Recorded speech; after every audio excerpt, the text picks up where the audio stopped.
Bienvenidos a esta segunda parte de la trilogía Más Allá, donde se nos transportará a lugares inimaginables en la búsqueda de respuestas sobre qué es la vida, aquí, allá y acullá.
To have any hope of finding alien life, we have to know what to look for.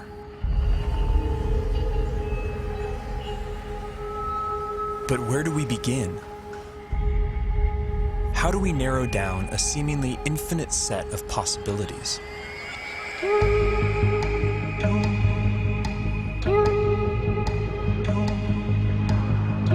There's one thing we know for sure.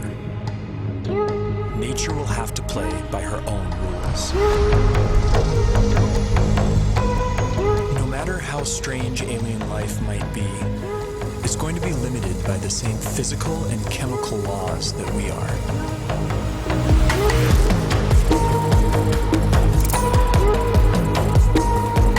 On top of this, each alien environment will further limit what kinds of life forms can evolve there.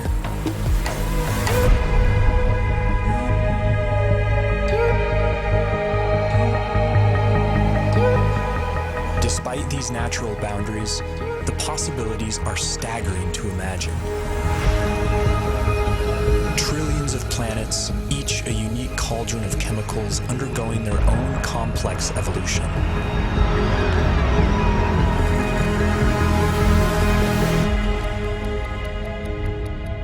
To guide our thinking, this museum of alien life will be divided into two exhibits.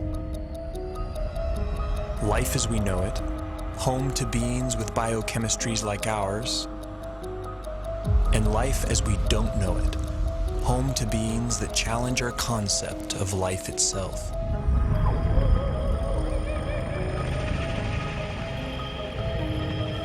Before we venture too far into the unknown, we have to ask ourselves, what if alien life is more like us than we think?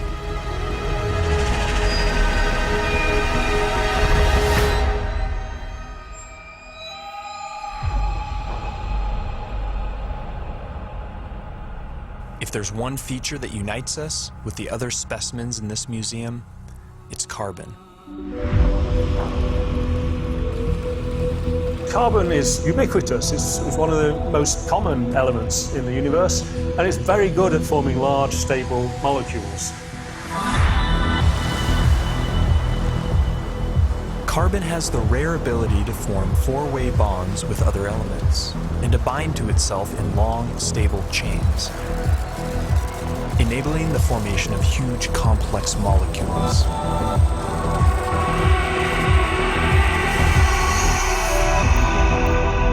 This versatility makes carbon the centerpiece in the molecular machinery of life. And the same carbon compounds that we use have been found far from Earth, clinging to meteorites and floating in far-off clouds of cosmic dust. The building blocks of life, drifting like snow through the universe.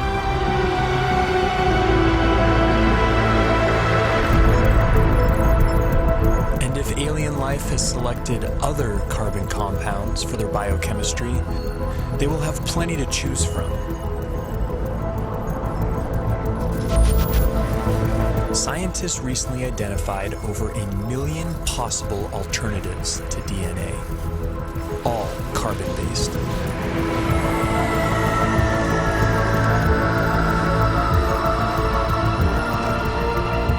If we ever discover other carbon-based life forms, we would be fundamentally related. They would be our cosmic brethren.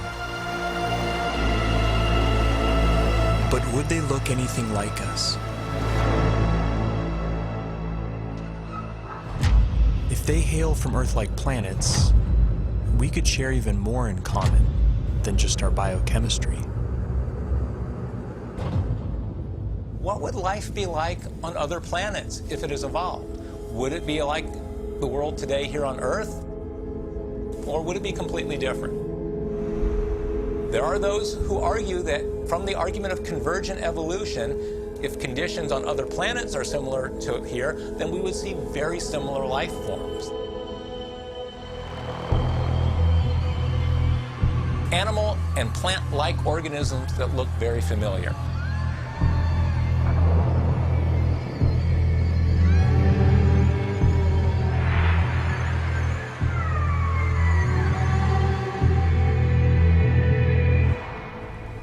On Earth, certain features like eyesight, echolocation, and flight have evolved multiple times independently in different species.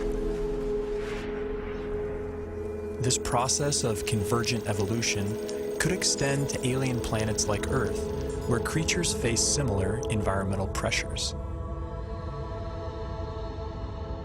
It's no guarantee, but there could be certain universalities of life. The greatest hits of evolution on repeat across the universe.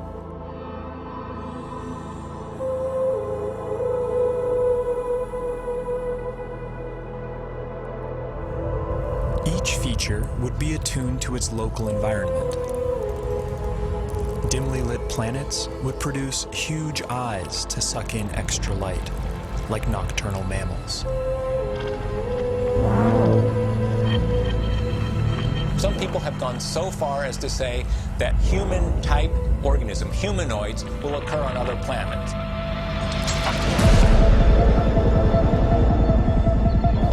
The existence of other human-like organisms seems unlikely, given the long, convoluted chain of events that produced us. But we can't rule it out. If just one in every 100 trillion Earth-like planets produced a human-like form, there could still be thousands of creatures like us out there.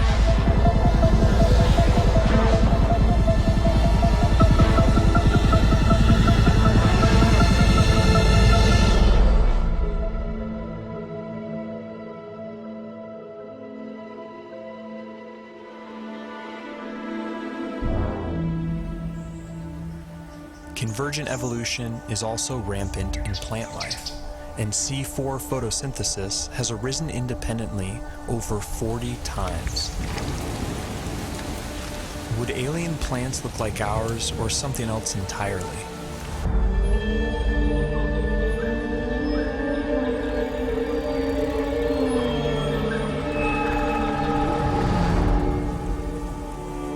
On Earth, plants appear green because they absorb the other wavelengths in the sun's light spectrum. But stars come in many colors. And alien plants would evolve different pigments to adapt to their sun's unique spectrum.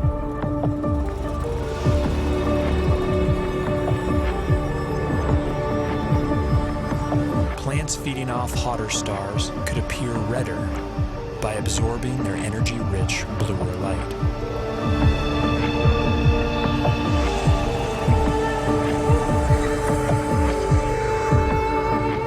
Around dim red dwarf stars, vegetation could appear black, adapted to absorb all visible wavelengths of light.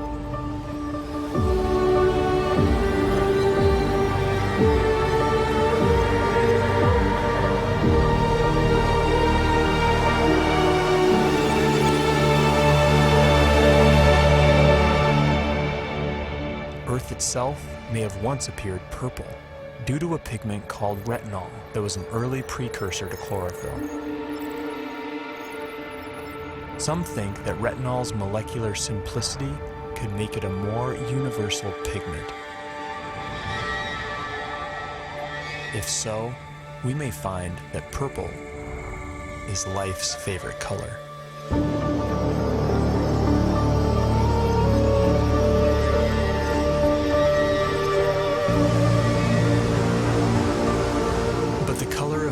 Vegetation is more than just a curiosity. It's chemical information that could be seen from light years away.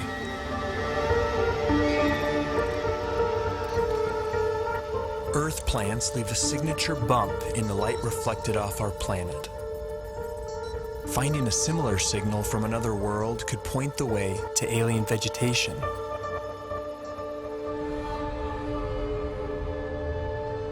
Perhaps this will be our first glimpse at alien life, a vibrant hue cast by a distant world.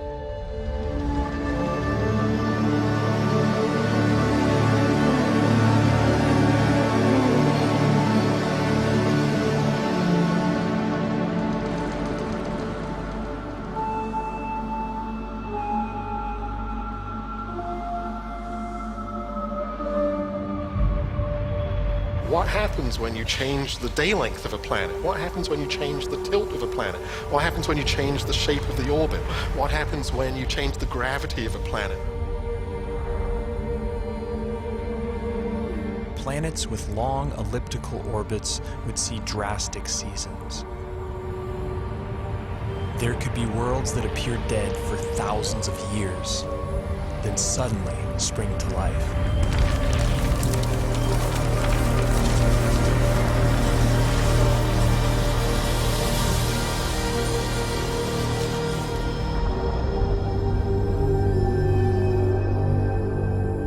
Most of the rocky planets discovered so far have been massive super-Earths.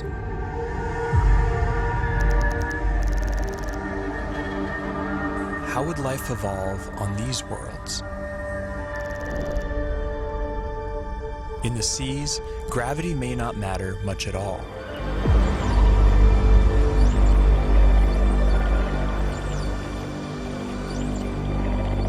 A high-gravity planet isn't high gravity all over. If you're in the sea, and that's where all life starts, there's very nearly no gravity because you're much the same density as the stuff around you. It's when the animals come out on land that they feel the gravity. High G-forces would necessitate large bones and muscle mass in complex life on land. They would also demand a more robust circulatory system. And plant life could be stunted by the energy cost of carrying nutrients under stronger gravity.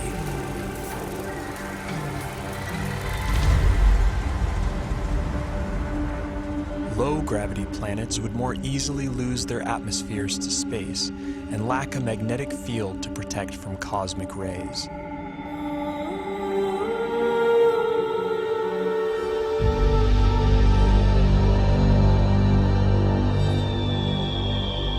But smaller worlds could be home to secret oases.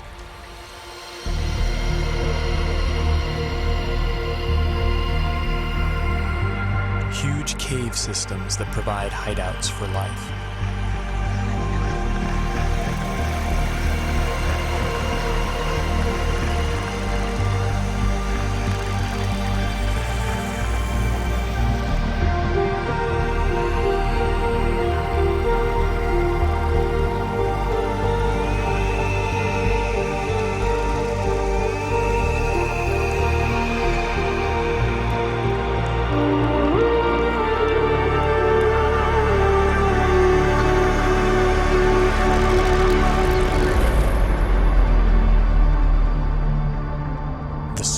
Possible habitable planets are estimated at 2.5% Earth's mass.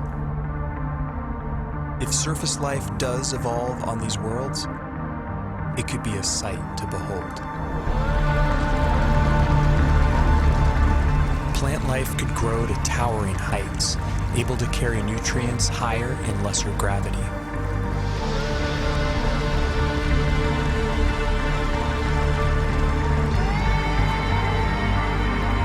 Without the need for bulky skeletons and muscle mass, animals could have body types that boggle the mind.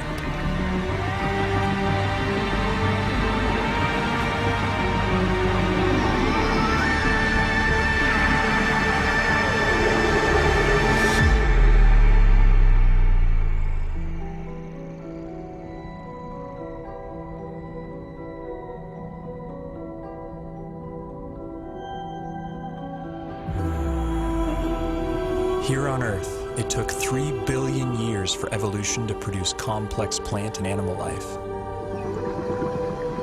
Simpler organisms are hardier, more adaptable, and more widespread.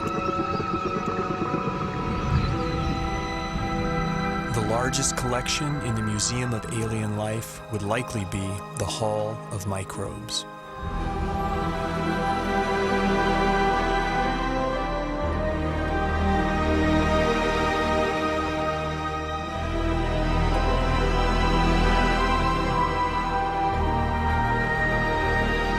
Yet finding even the tiniest alien microbe would be a profound discovery.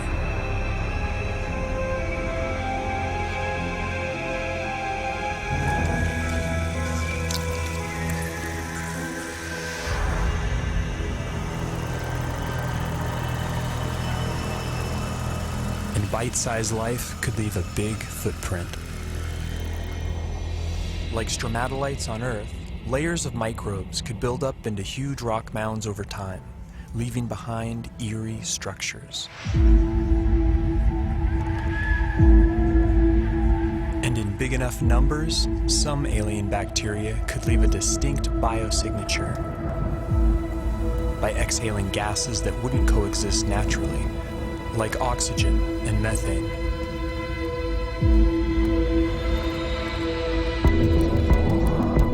There's ways to make oxygen without life, there's ways to make methane without life, but to have them in the atmosphere together is almost impossible unless you've got biology making those gases at the surface. And it would have an imprint on the planet's spectrum of colors. Next-generation space telescopes could find a signal like this on a world not far from home. The closest Sun-like star with an Earth-like exoplanet in the habitable zone is probably only 20 light years away and can be seen with the naked eye.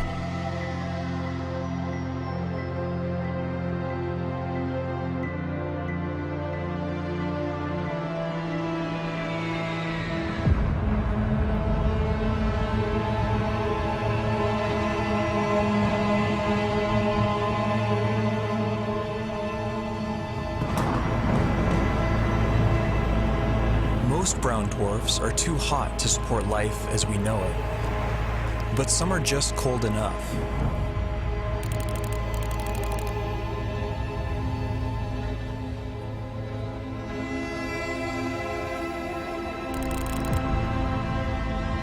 all the prime elements for life have been detected inside their atmospheres. And within these clouds, some layers would provide ideal temperatures and pressures for habitability.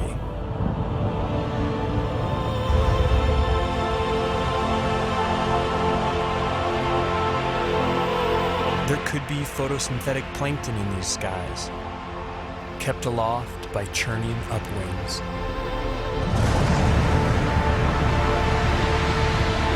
And with enough force, these upwinds could even support larger, more complex life. Predators.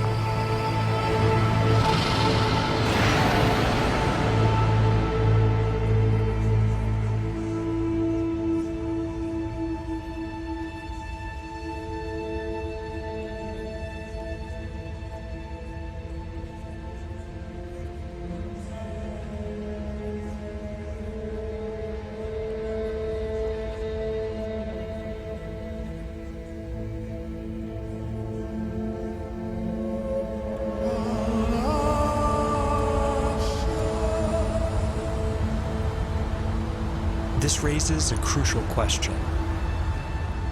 What if we've been looking in all the wrong places? What if nature has other ideas?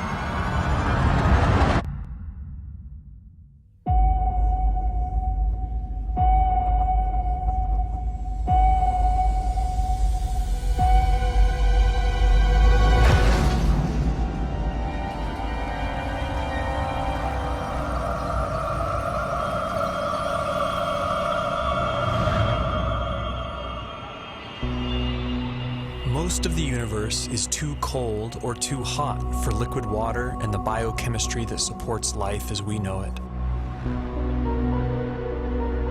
But in case our biases are misleading, we have to cast a wide net to search for life outside the habitable zone, in places that seem wildly hostile to us.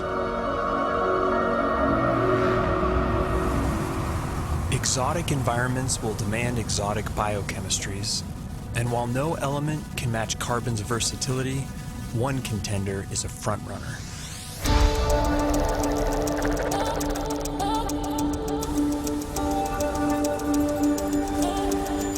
At first glance, silicon seems similar to carbon.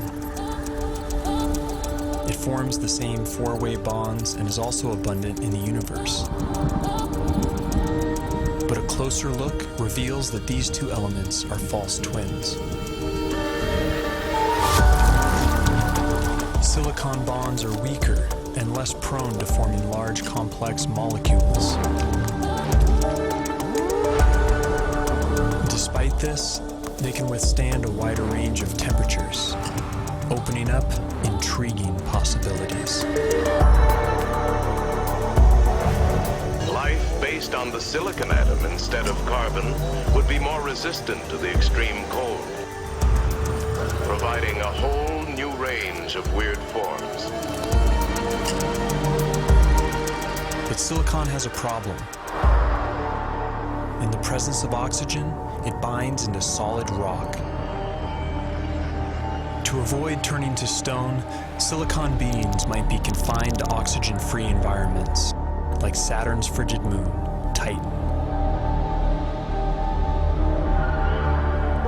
Its vast lakes of liquid methane and ethane could be an ideal medium for silicon-based life or other radical biochemistries.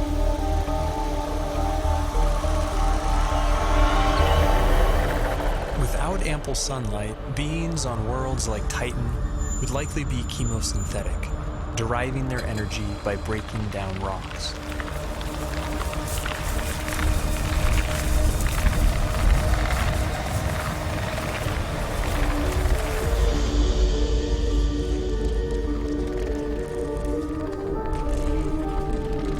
Such life forms could have ultra-slow metabolisms and life cycles measured in millions of years.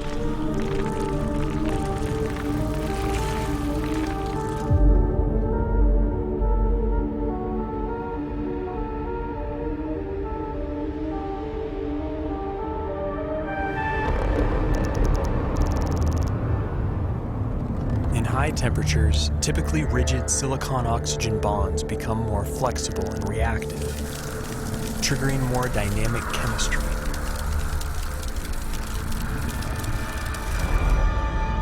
This has led to a truly bizarre proposal: silicon-based life forms that live inside molten silicate rock.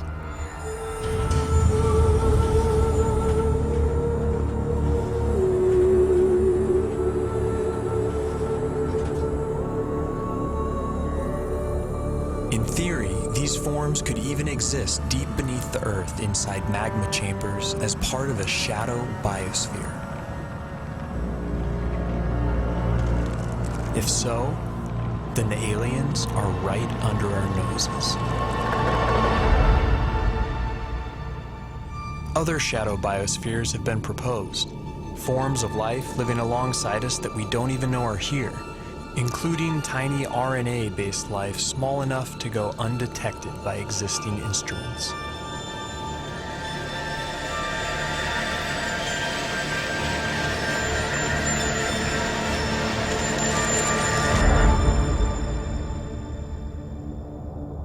Clouds of dust in empty space might seem like the last place you'd expect to find anything living. But when cosmic dust makes contact with plasma, a type of ionized gas, something strange happens. In simulated conditions, dust particles have been seen spontaneously self-organizing into helical structures that resemble DNA.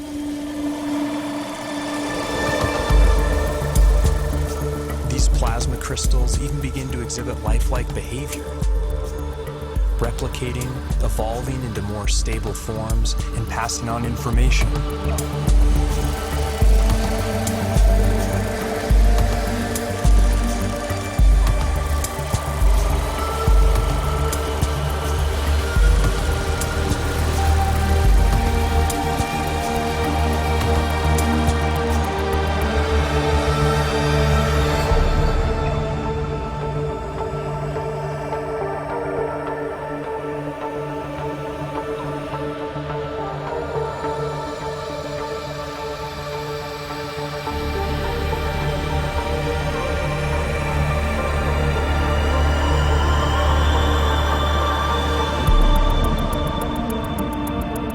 Plasma is the most common state of matter in the universe.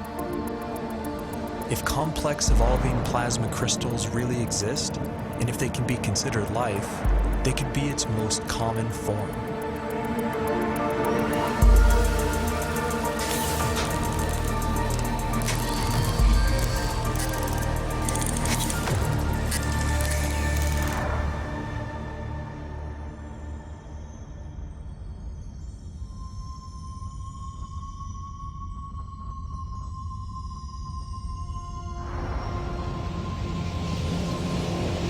Massive suns explode, some collapse into ultra-dense cores called neutron stars. Hulking masses of atomic nuclei crammed together like sardines. Conditions on the surface are mind-boggling. Gravity is 100 billion times stronger than Earth's. But beneath their iron nuclei crust lies something strange. A hot, dense sea of neutrons and subatomic particles.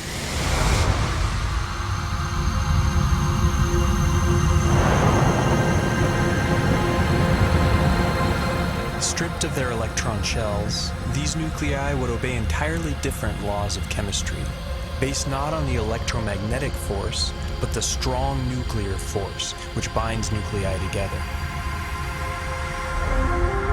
In theory, these particles could link up to form larger macronuclei, which could then combine into even bigger supernuclei.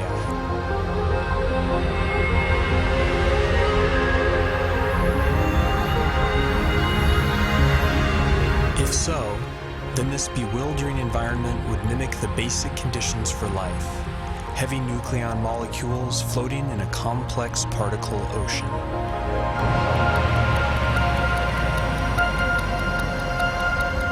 Some scientists have proposed the unimaginable: exotic life forms drifting through the strange particle sea, living, evolving, and dying on incomprehensibly fast timescales.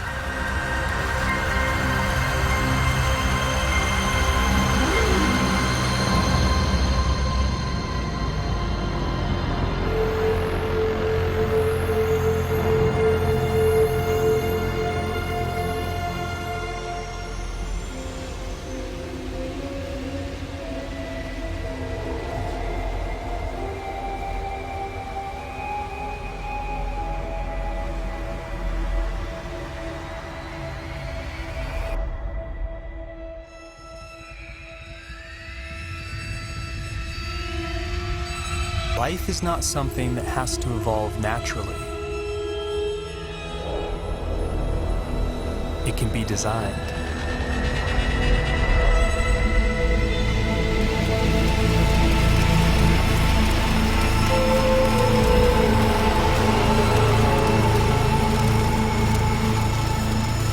And once intelligence is introduced into the evolutionary process, a Pandora's box is opened.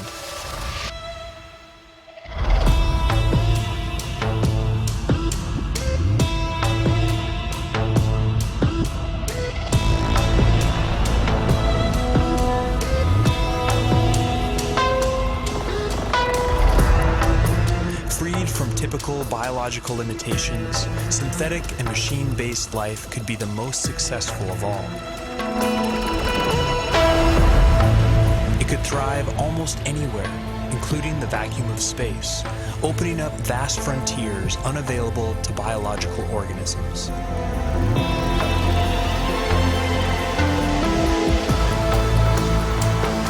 And compared to the glacial pace of natural selection, technological evolution allows exponentially faster growth, adaptability, and resilience.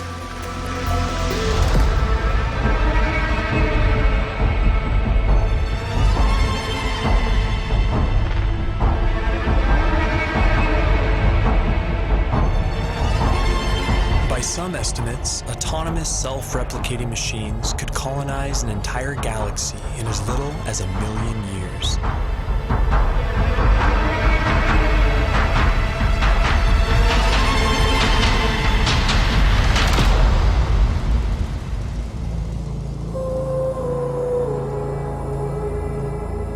Can't predict how hyper-intelligent life would organize itself.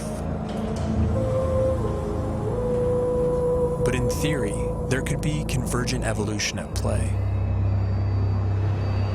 The electrical properties of silicon might make it a universal basis for machine intelligence, a redemption for its biological shortcomings.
As the universe ages, perhaps machine intelligence will come to dominate, and naturally occurring biological life will be viewed as a quaint starting point.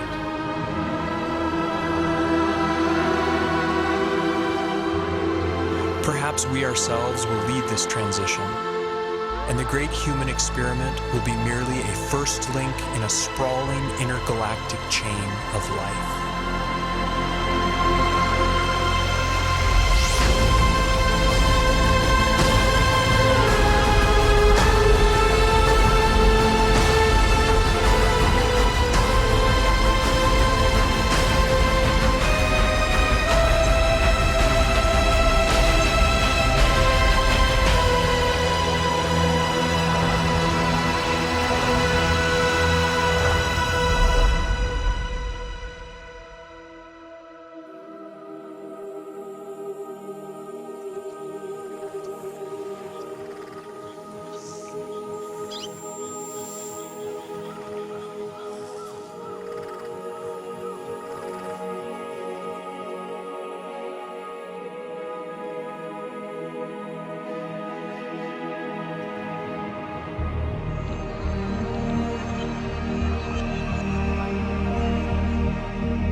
wisely has said that one does not meet oneself until one catches the reflection from an eye other than human.